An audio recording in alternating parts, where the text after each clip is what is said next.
They were saying, look, we know how the mind works. You philosophers have missed it. And what I thought, it took a while. Wait, first, what did they think? How did they think the mind worked?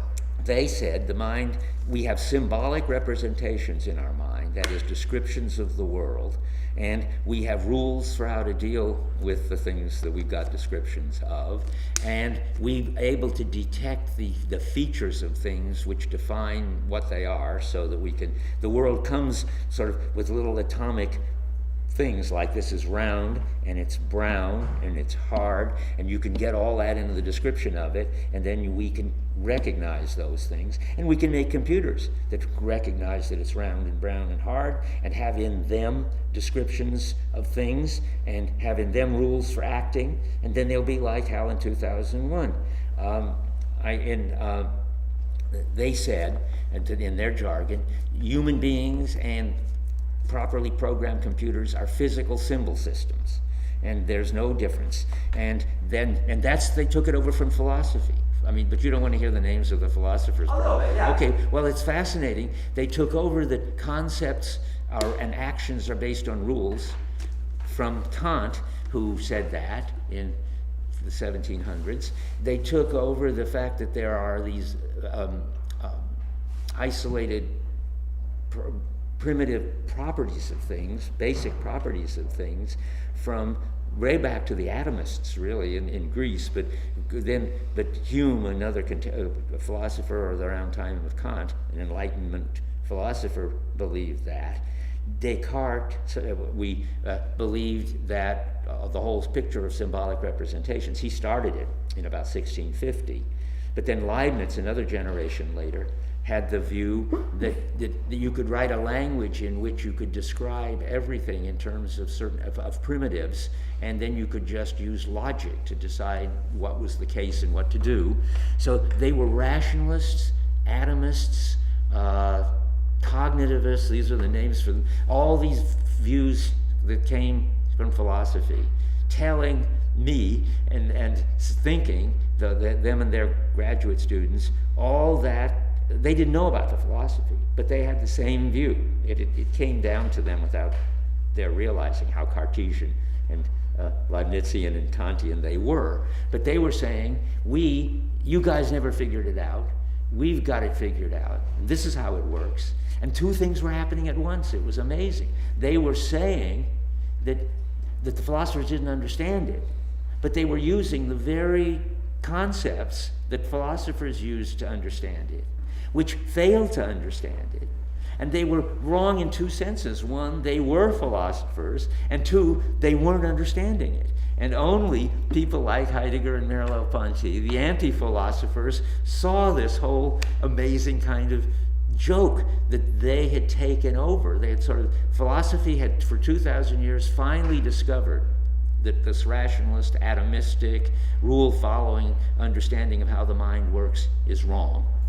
And in the meantime, it reappeared at the very moment that it was discovered to be wrong in the AI labs, where it turned out to be wrong. So here, all I had to do, and it was easy, all I had to do was just, because I knew it wouldn't work, say, this research program is going to fail. I can't predict how soon it's going to fail.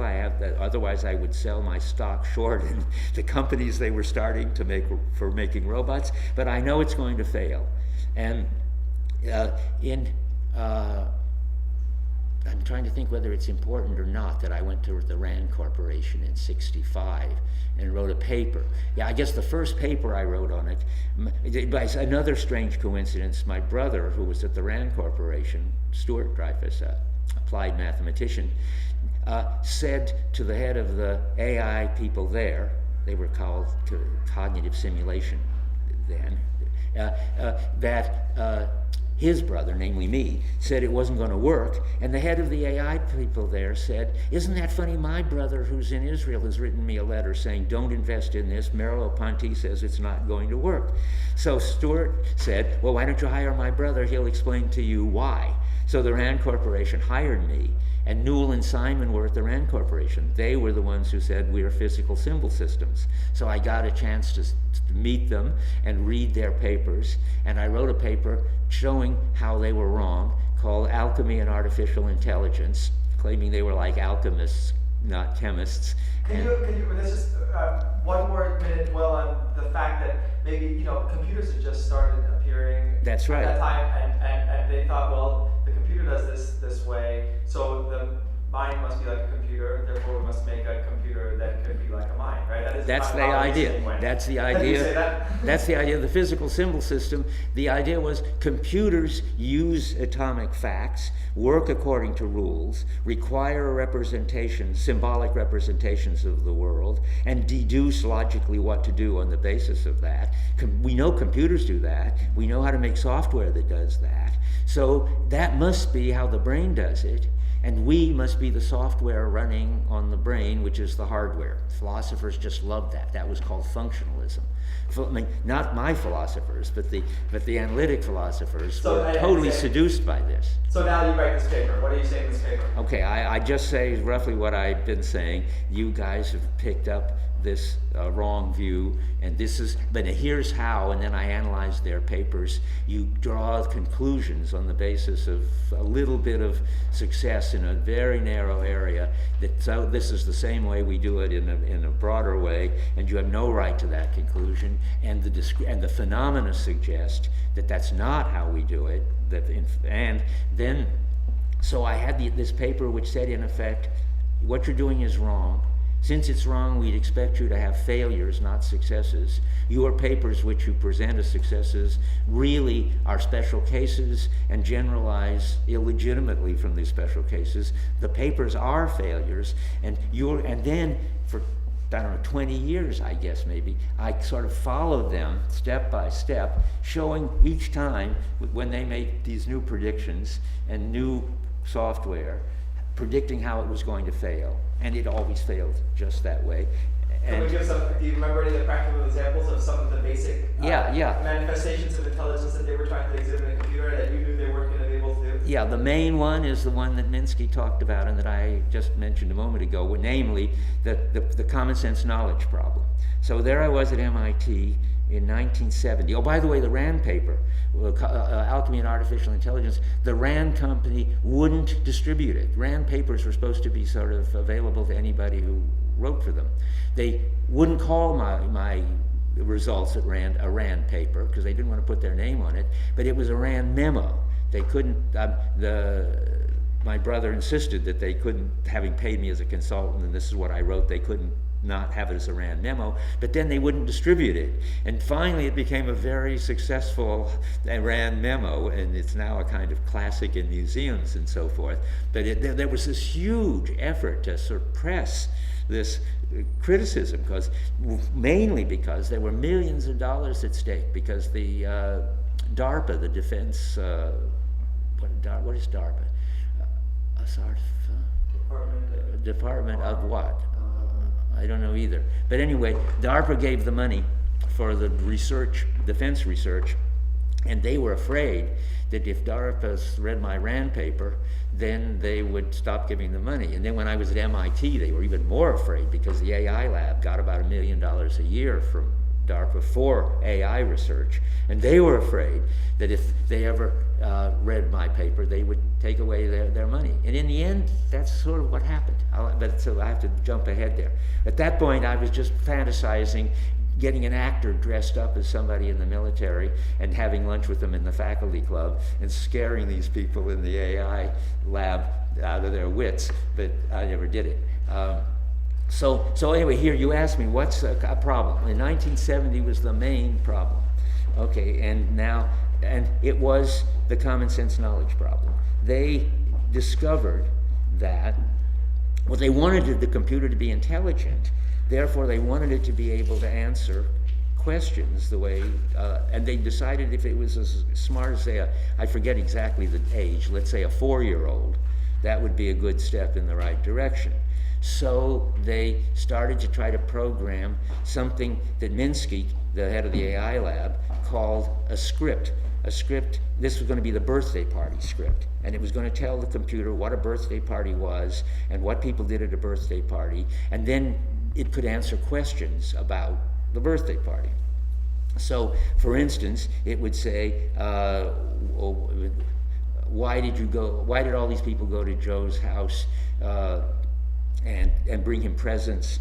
And it would say it must have been a birthday party, and then it can say what did they have to eat, and it could look up its thing that Minsky had given it, its frame, and it would say ice cream and cake and so forth. But then they went further. They said the test was, they said to the program, one of the characters says, "Why don't you buy him a kite?" And another one says, "He's already got a kite, he'll make you take it back." And they were going to show, the intelligence was going to be that it would recognize, the computer, which you were taking back. Whether you were taking back, he already has a kite, he'll make you take it back. Does that mean the one that they just brought, or does that mean the one that he already has? And they were smart enough to be right to worry about that, but they didn't see that a whole huge amount of background knowledge, common sense knowledge, is already in there. That when you buy something, you can't take back the used one, you've got to take back the new one, even if you wanted to take back the old one. And this is now where I wrote my paper. And they said, the principle is anyway, if you already got one, you don't want another one just like it. And I wrote, and does this apply to cookies? And or does it apply only to very big cookies like this? Or wouldn't, even if you were a cookie monster, wouldn't you even want a big cookie? And so forth. I mean, that there was just endless questions you could ask a 4-year-old that they could answer, that this computer wouldn't even know what to begin to answer. And they thought it was just a little problem, that they would fix it, that they would deal with what they called in micro worlds, where all the relevant knowledge was in there somehow. And the birthday party, what's it called, frame, was supposed to be an example of that. No, never mind, about something else. Well, parenthetically, you could leave it out. I think they got this idea of frames from Husserl, because there was a student who had frames, yeah. What do you mean? Well, frames are, the birthday party frame says birthday parties are something that kids have once a year, and people bring presents, and they eat ice cream and cake, and the parents, so forth. Whatever, it was supposed to be, give the computer knowledge about birthday parties was to give it a birthday party frame. And common sense knowledge, Minsky said, was made out of several million frames. And so the funny thing was that there was a student, I still can remember his name, Jim Geyser, who had my Husserl course. And Husserl had an idea of frames, and he called them frames. And he said, in the frames, part of what is a necessary feature is, and then there are default features. So it probably is like this. So it's necessary for a birthday party that now Minsky, and Husserl stopped there. But Minsky says, well, it's necessary for a birthday party that there be a kid and that he be born and he have a birthday. And it's optional. That is, default assignment is, the assumption is that anybody who comes to the party will bring a present. That's not quite right, because the parents aren't bringing each one a present and so forth. But all of that, sort of, oddly enough, they got that loser view from philosophy too, also.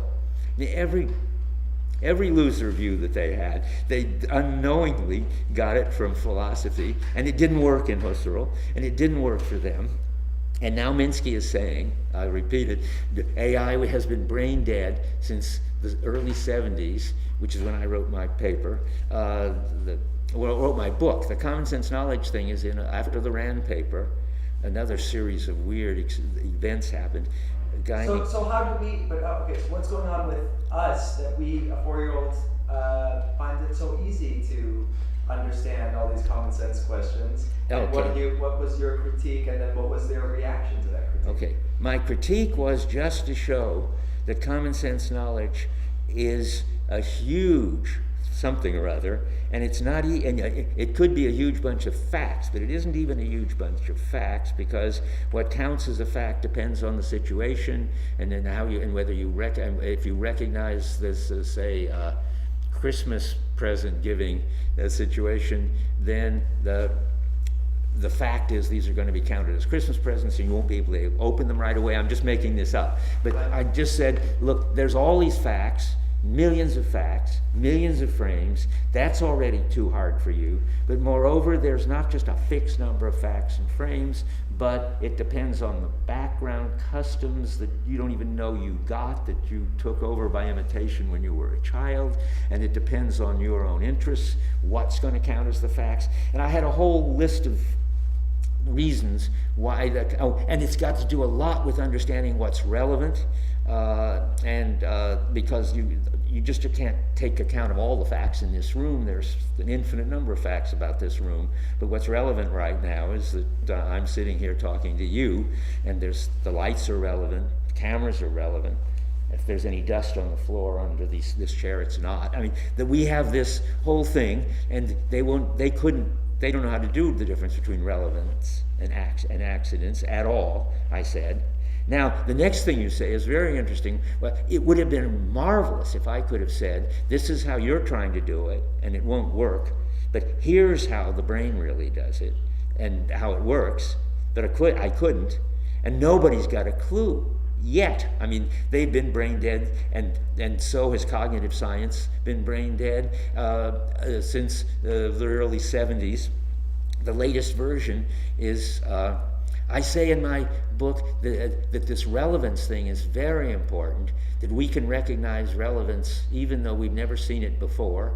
And I give the example, if you're a horse bettor and you know that the jockey has hay fever, and you see that the horse track is surrounded by goldenrod, you don't bet on that horse to win, even though it's the best horse with the best jockey. You see the relevance of the goldenrod. We're able to see relevance of things that we've never been specifically told are relevant.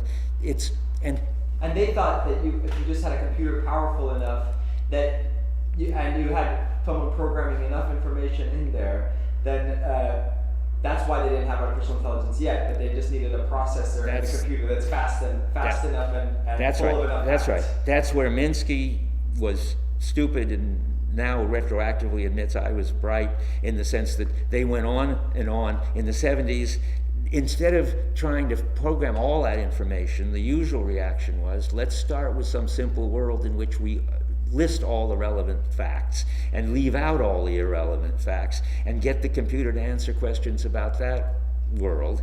And they could do that. And then every PhD thesis I noticed one day at MIT always promises that they will make the micro world, as it was called, more and more realistic, and then they'll have common sense knowledge.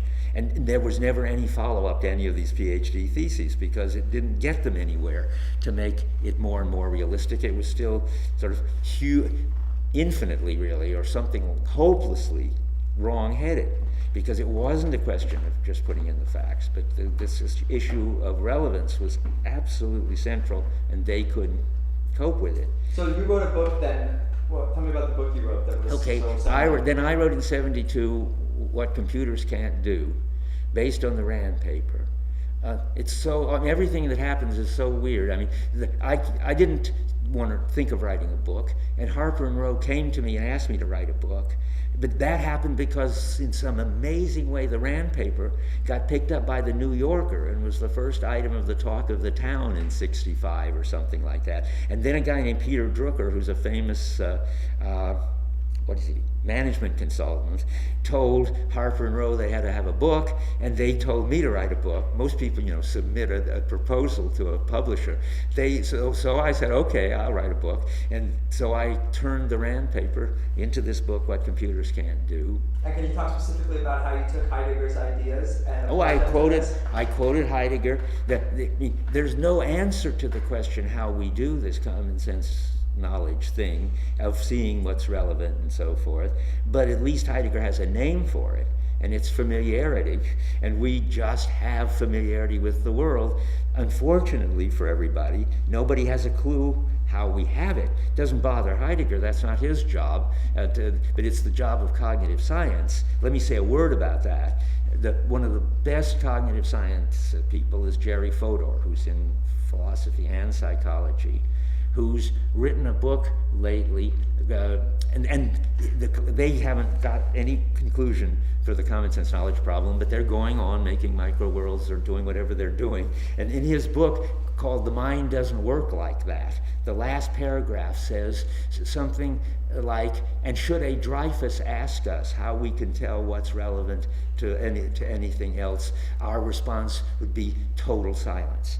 I mean, in other words, a very good philosopher, psychology person recognizes that they haven't a clue how to deal with relevance and familiarity.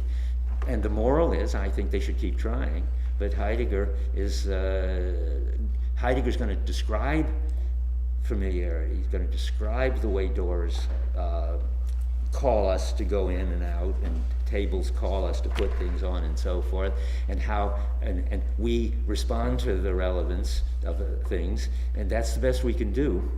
Can you talk about the difference between the way a human drives a car or plays chess, and the way, recently there was a competition to see. Wait, I forgot a whole other thing I have to put in. Go ahead. There's so much you have to put in. You can leave out some of it. We can't get to that yet. One is, now everybody's given up on the common sense knowledge problem, except one person named Doug Lynott. Doug Lynott has now been promised something like 30 years ago that in 10 years he, just by putting in more and more facts and more frames, would solve the common sense knowledge problem. It's now 30 years later. He's still trying. He's, according to his assistant named Gua, who has quit and whom I had lunch with, he says Doug has lost touch with reality. I mean, I don't have any firsthand information. I've often offered to be on panels with him and so forth, but he has never faced up to the fact that I would try to point out that he's getting nowhere, because the relevance problem is all over the place. But he's just listing millions and millions of facts into a computer. Yep, and frames, and so in frames, not just at random, but birthday party frames and war frames and driving frames, to go back to that again. All that we know about all of these things, he's putting into the computer, millions of them, just as Minsky said you had to do, and it's not working, just as I said of course it wouldn't, but he goes on. And oddly enough, he gets a little money, I don't know how much, from the Air Force or from DARPA or something, that still has the hope somehow that they will get an intelligent computer thanks to Lynott, but they won't. So now we have to go, there's 2 or 3 things I have to talk to you about. The next thing is, at a certain point, I think it must be around in the 80s somewhere, yeah, in the 80s, definitely, early 80s, the AI people began to realize that they can't solve the common sense knowledge problem, that they are never able to make their micro worlds more and more realistic, and so forth. So they tried a whole new thing. They thought, well, where do we have intelligence with no context, and where you don't need any common sense knowledge? And that is, in many domains, experts don't need to have any common sense knowledge. If you're an expert in diagnosing blood diseases on the basis of blood tests, you don't need to know what a germ is or what a person is or what blood is. You just need to have the skill of that you can find. And what is the skill? Well, it's a bunch of rules for taking the results of the blood test and finding, and in this case it's meningitis, and in this case it's laryngitis, and so forth. And they get all excited about expert systems as the way you should go. And then the power passed from MIT and Minsky to Feigenbaum at Stanford, who was the guy doing expert systems, and they starting companies to make expert systems, but they didn't really have any expert systems that did anything near what experts did. They always were just competent. They had a blood disease system, and it could do well enough to even be useful as a first screening, or when you didn't have any experts around. But it never was as good as the experts. And that was true it seems, of all the expert systems where there is intuitive expertise. There are some things that are so complicated that people don't have intuitive expertise, and then the expert systems can do better than the people. But in most areas, when you've had enough experience, people have had enough experience, they have skills which don't seem to be rules and can't be captured in rules, or at least haven't been able to be captured in rules. And so my brother and I predicted failure for the expert systems business, and I again tried to see if I could buy stock in these expert systems companies that people were starting, and again discovered that unless I could predict when they would fail, I couldn't sell my stock short like I wanted to do, which is too bad because they all failed. And in the meantime, my brother and I wrote a book called Mind Over Machine, which was about expert systems and why they would fail. They don't fail because of the common sense knowledge problem. They fail because we're back to the story about bicycles and shoelaces and stuff, that people don't have rules. They start with rules as beginners. They get more sophisticated when they add to the rules the hearing the background sounds like in driving a car, knowing when the motor's racing and so forth. They get even better when they understand that they have to know what's relevant, and if you're going up a hill, you better pay attention to the sound of the motor, but if you're going down a freeway, you better pay attention to the speed limit and so forth. They know so if you're a beginner, you follow rules. If you're an advanced beginner, you follow rules and you recognize aspects, I call it, things about the situation that are relevant. If you're proficient, you also discover you have to have a goal and pay attention only to what's relevant to that goal. And computers can get that far. Well, competent they can get, which is having a goal and paying attention to it. The next stage beyond that is, let's talk about driving again. So you start with the rules. We talked about the clutch and the brake and the gear shift. You go to this next stage of advanced beginner, listening for the aspects of the motor racing and so forth.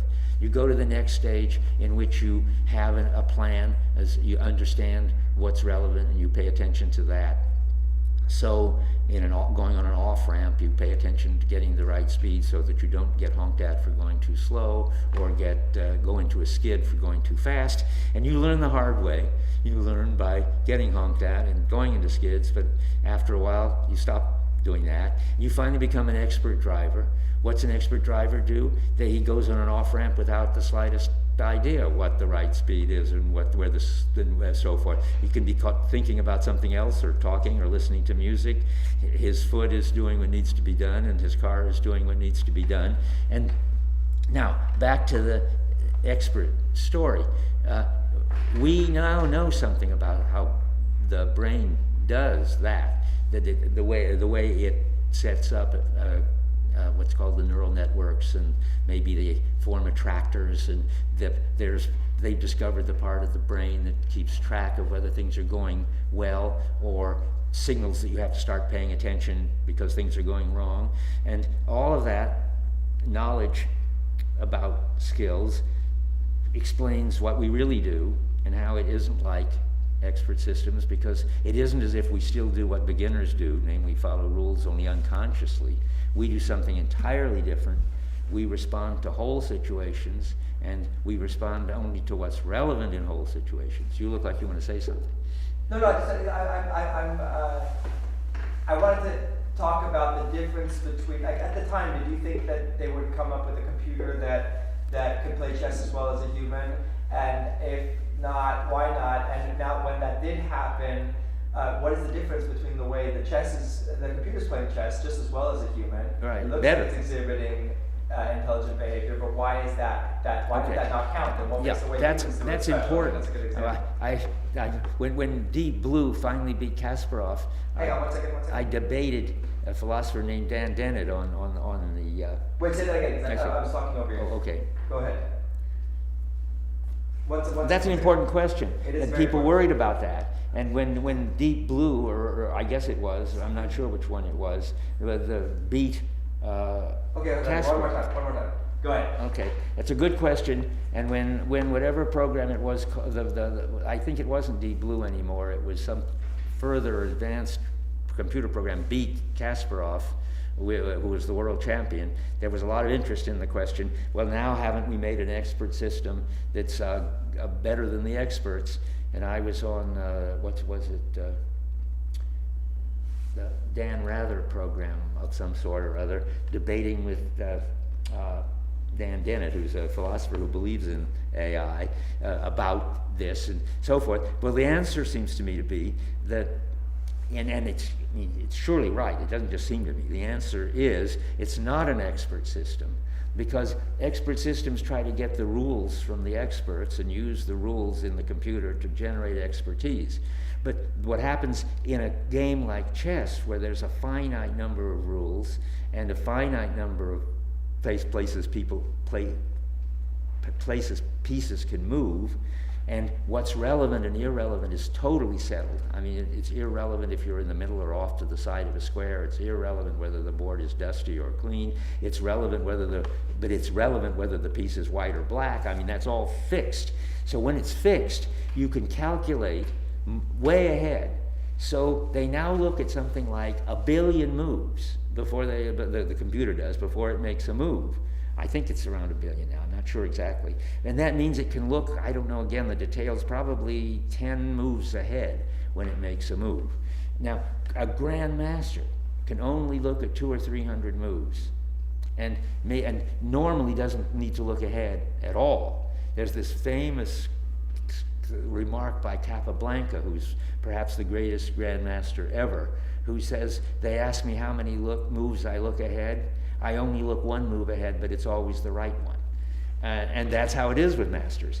They don't calculate. Something else happens in their brain, neural nets again of some sort. But so the fact that a computer beat the world champion at chess shows that if you can use brute force and look at millions of moves in a closed world, which has to be like a game, so that you can look at everything relevant, and then you can beat human beings who are so amazing that they can almost hold out against a computer looking at millions of moves each second. But in the end, if you look at enough millions of moves each second, you will finally be able to beat all human beings. My brother and I knew that. When we wrote our book, Mind Over Machine, we said that, I said it, I guess maybe in my What Computers Can't Do. Anyway, we said that one thing is computers can only, when we said this way back in the 60s, computers can only play beginner chess. We also said, or at least we thought, I don't remember as far back, that we knew anyway, that of course if you get fast enough, you'll eventually win. We did think it would take longer to get that fast, and maybe more speed to win, but it turned out to be sooner and better than we would have guessed. But the AI people are so desperate. I'm just putting a plug in for something I care about. They quote, it's in the RAND paper. I say computers can at best play the chess of a child. And in the context, it's clear that I'm reporting on what is the state of the computer world at that point. But they take it out of context, and they say, Dreyfus said that computers could only play as well as a 10-year-old, I think it was, and look what happened.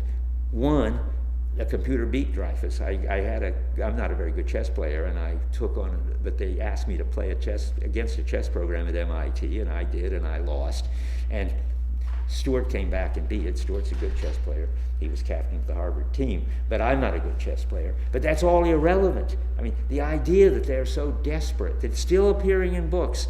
Dreyfus said that the computer could only play as well as a 10-year-old, and it beat Dreyfus, so there. And pathetic. But it's not important. It's interesting, but it's not important. Because didn't you do a test with your brother with a master chess player wearing headphones and having to count beeps? And that's right. We did experiments when we were doing the skills story, the 5 stages that I just talked about, where we got up to experts, where experts, according to us, this is really Stuart's story, but I'll call it us. We signed the book together. it's wonderful that he, as an applied mathematician, could see these things that philosophers after 2,000 years had been so busy looking for the rules that they couldn't see it. They weren't good phenomenologists, but he just started thinking about how you drive and how you play chess and how you learn to go from beginner to expert. And he said that it looks like experts don't use the calculating part of their brain at all. Now this can experiment. And how would you test that? Well, we sort of tried to test it. He did. We got a chess world champion. He was world junior champion. And he was a graduate student in my brother's department. And we got him to play with a chess master. But we required him to count by threes. In something I read, it says backwards by threes. I thought it was just forward by threes, but never mind. To do some kind of calculation and to keep doing it without making mistakes and without slowing down while playing chess with this chess master. And he could do it. That is, he didn't have to do any analysis. He didn't have to follow any rules or look at anything. He could just make the appropriate move. Now I know things that I didn't know then, that there's something called blitz chess in which they play at a second a move. They play as fast as they can move their arms, these grandmasters, and they still play master level chess. It's just something goes into the neural net that's been trained enough, and a move comes out. Without talking about the neural nets, what is it that's so amazing about what humans are doing in these situations that's not calculating? Can you talk about the fact that they're able to respond to the situation as a whole instead of like making up of its atomic parts? That's right. They respond to the whole situation. Moreover, they respond to what's relevant in the whole situation and not just all of it equally. And they respond almost instantly with an appropriate response if they're masters in any domain. Chess is interesting because you can find out who the grandmasters are, and because people think it requires some kind of analysis. And they have to do analysis, even the grandmasters, if they find themselves in a position that's unfamiliar, like a chess problem. But normally, they just do what works right away. And this is also why chess it's all clearest with them. If they're grandmasters, they can play an indefinitely large number of games, just going from board to board, as they do in demos, and they don't have to, when they see each board, figure out what they did last and what the position is and what the other guy did last. They just make a move, and then they look at the next pattern and they can make a move. And now I've just discovered something even more amazing, that at least they have it on the board in front of them where things have gotten to at a certain pattern, and they make a move. They can do it blindfolded. I think the record is 40 games that somebody can keep in their mind, 40 different chess games, and update them. Doesn't that go against your whole theory in a way, because they're not responding to an outer chess situation, but they just like have the representation of the chess set in their mind? That's a fascinating response. No, yes and no. I mean, but the representation isn't playing an essential role in it. I mean, it's like they can have a copy in their mind, and still play this high-level chess. But the important thing is they can play this high-level chess, presumably without a copy in their mind. Now, how do we know that? Let me think. That's been bothering me about just thinking about the movie, about using blindfolded chess, but it seems to... you've been thinking about that. Very good. I don't think it's a real problem, but it may be a real problem for the movie, because it looks like it's all going on in their mind. And it is all going on in their mind, in the sense that they have to, in some way, remember all these patterns. I doubt if they can consciously remember all these patterns. It would be fun to interview them and ask them, but their brain somehow has recorded all the patterns because they're blindfolded. What you'd have to do is try to figure out, at some point it looks to me like they couldn't do it anymore, that their memory would be overloaded, whereas, say, maybe at 100 games, they couldn't do it. Whereas, of course, if the grandmaster had 100 boards laid out, he could just go from You board could to have board. 10,000, you could just keep playing. Right, and that's because representing it in their mind is not an essential feature of it. I mean, you could as long as it's there on the board in the real Right. world. But it is interesting. People do have minds, and they do have, some people, iconic memories where they can actually have pictures in their mind. And maybe these people have amazing, iconic memories. It's amazing that people have that kind of memory. Okay, let's move forward. Hold on, I gotta swap Okay. batteries out. And I'll go to the men's room. Go ahead.